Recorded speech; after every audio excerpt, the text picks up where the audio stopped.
we need to have a conversation about epistemology and what it means for social cohesion in Australia.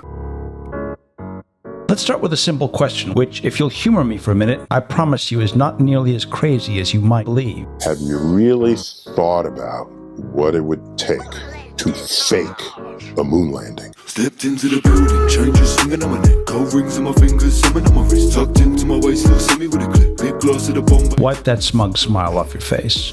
Because the rocket did launch. We all saw the rocket launch. Okay? No, not okay. I didn't see the rocket launch. I bet you didn't see the rocket launch. And Neil deGrasse Tyson was just an 11-year-old boy living in leafy Riverdale, New York in 1969, so he didn't see the launch either. None of us saw it. So there's hardware there. They're like office buildings, blueprints for the design of the Saturn V rocket. The hundreds of engineering hours that went behind this and the records of those designs. None of which any of us have ever actually seen, nor do we suspect Mr. deGrasse Tyson has ever seen. What are we talking about? What we are talking about is a set of assumptions, premises, which you and I and Mr. deGrasse Tyson and others consider to be axiomatic about the world. Such as, for example, that if the records weren't there, someone would have said something.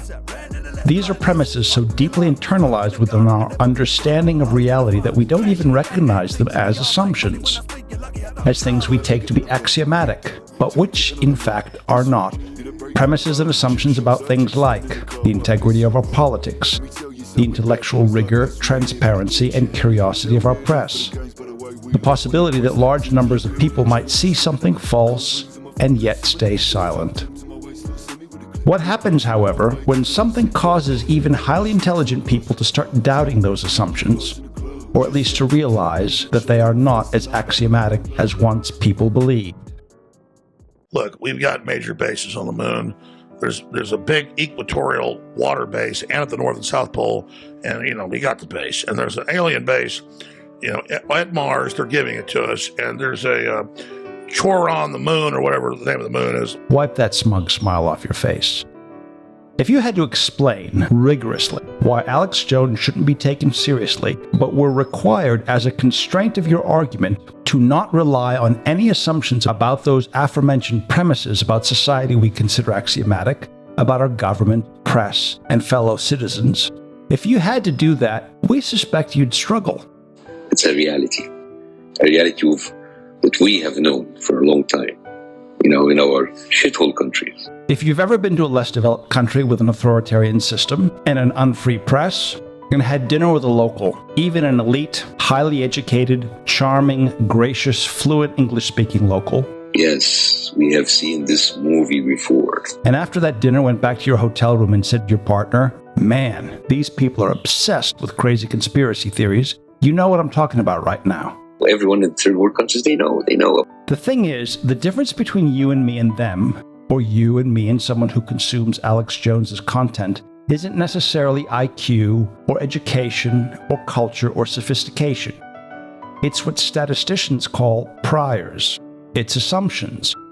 And when you recognize that the ideas and beliefs of those crazy conspiracy mongers might actually be more rational than you appreciate, once you recognize the assumptions they have about the world, you realize how fragile our shared consensus about reality really might be. That's a statement about epistemology and intelligence.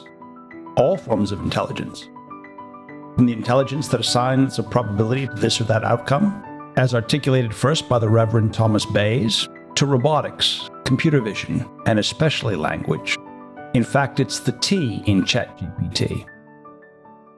Imagine two computer vision systems looking at this scene. If their training sets were sufficiently different, and the features they learned to extract were different, they will literally see this same scene differently. Just like you and your MAGA uncle arguing about politics over Christmas lunch. Priors matter. Priors matter a lot. Because the rocket did launch. We all saw the rocket launch.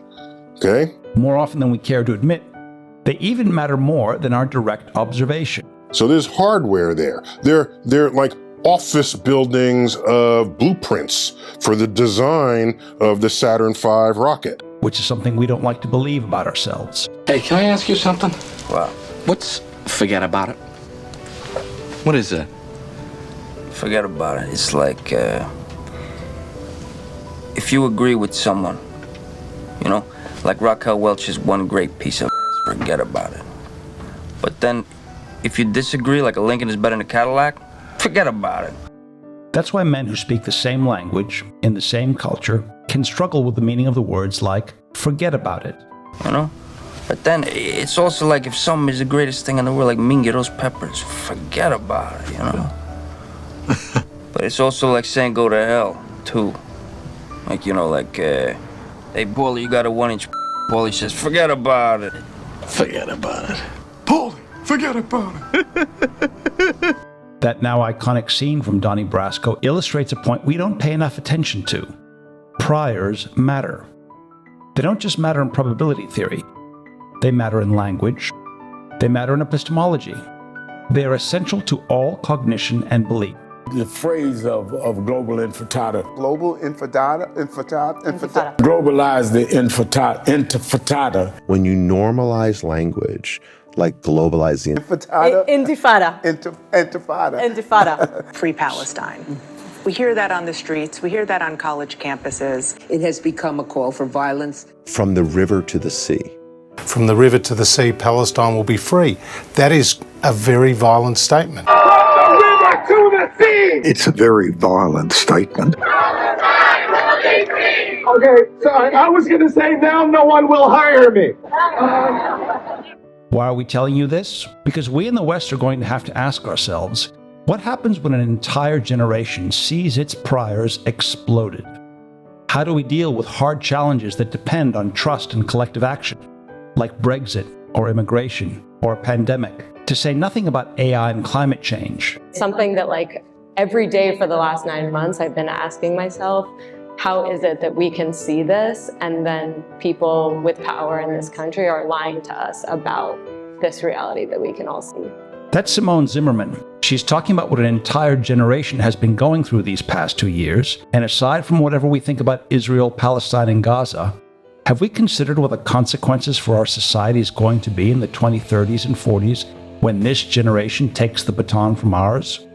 This is a generation that is being red-pilled, and we described its likely effects in the US and also in Australia in another video in this series.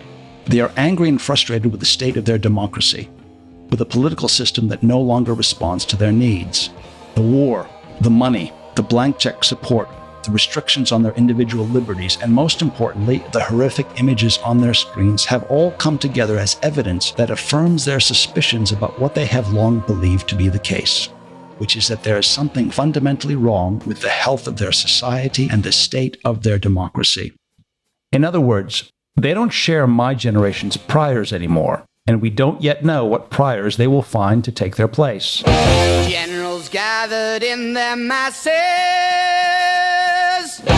just like witches at black masses. Evil minds. That turned us into a sort of time travelers. You wake up to realizing that so much of the stuff you believed was bullshit propaganda and is all lies. We are coming to you from our past to tell you about your future.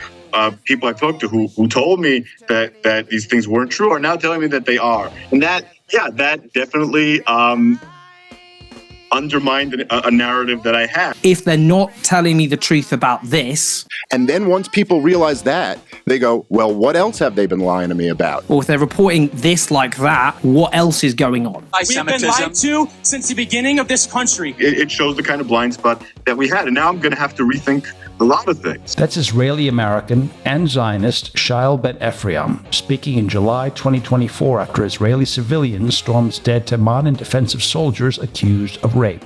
If you followed him on social media over the past 2 years, you will have watched what red pilling looks like in real time.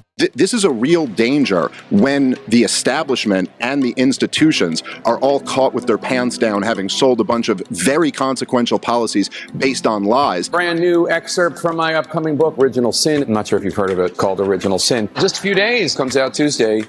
You will not believe what we found out. We all f***ing knew. All of us knew.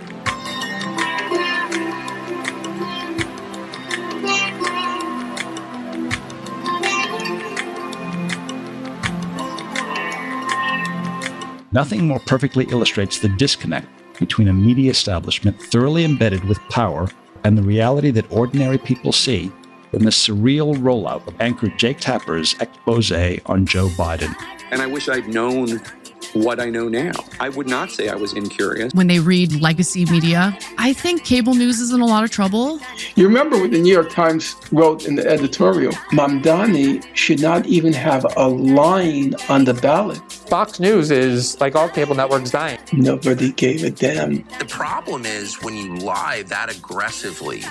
The gap between what people can see and hear and read, or what politicians are saying and what mainstream media outlets are saying is so incredibly vast. Whatever you think of these people and their politics, on this question, they have their finger on the pulse of the nation. It has politicized large numbers of people who weren't particularly political before. Or is it more sinister and we should just not trust them because they have a very well-documented track record of being pretty batshit? Yeah, it's somewhere on that spectrum. Yeah, I would say. So I think it's become totemic. You know, in my day, a New York Times endorsement, it was a very fraught moment. And privy to the fact that they're not really getting the whole story when they watch traditional media. The New York Times, who it endorsed, yes, it was a very big moment. This is CNN. I would not say I was incurious. Now nobody gives a shit. When people decide that institutions they should trust can't be trusted, they look for someone else to trust instead. And so there's a lot more competition now. The Al Jazeera effect. There's danger in that, and I think that there are some things that then people jump to conclusions that are the legacy of anti-Semitism. And it's not that that viewpoint is not completely, it doesn't have any validity to it. Well, then maybe the people with power should do a better job of not lying through their teeth about everything. Well, how long do we have to learn the lesson that if you try and suppress things and ideas and people through censorship, through punishment, through silencing, through exclusion, you're just going to make them stronger? They've lost all credibility. Banging on the chick 'cause I'm a gangster bitch. I'm gang banging on the strip on some gangster shit. Can you imagine got a bunch of kids to chant free, free Palestine? Free, free!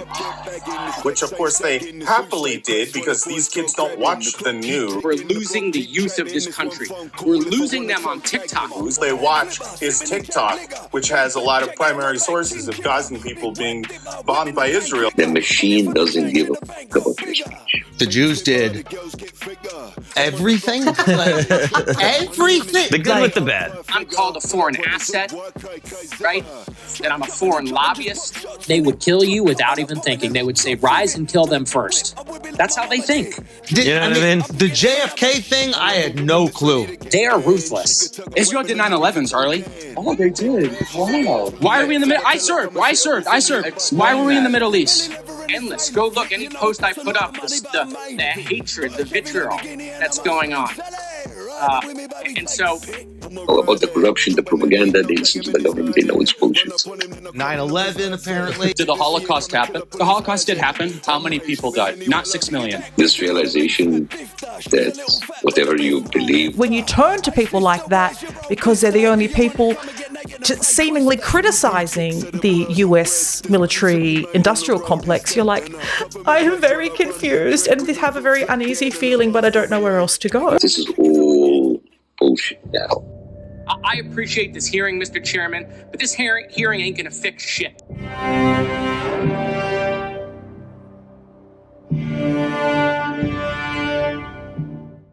Of all the consequences of what Ida Buttrose and David Anderson did to Antoinette Lattouf, or of Tony Burke's unfortunate decision to deny a visa to Candace Owens, the most important, we believe, will not be the impact on these women. The most consequential impact, we believe, is the way it undermines confidence in our shared priors, the confidence in our institutions, which my generation considered axiomatic, but which Gen Zs increasingly view as just another in a long series of false assumptions and broken promises about our world.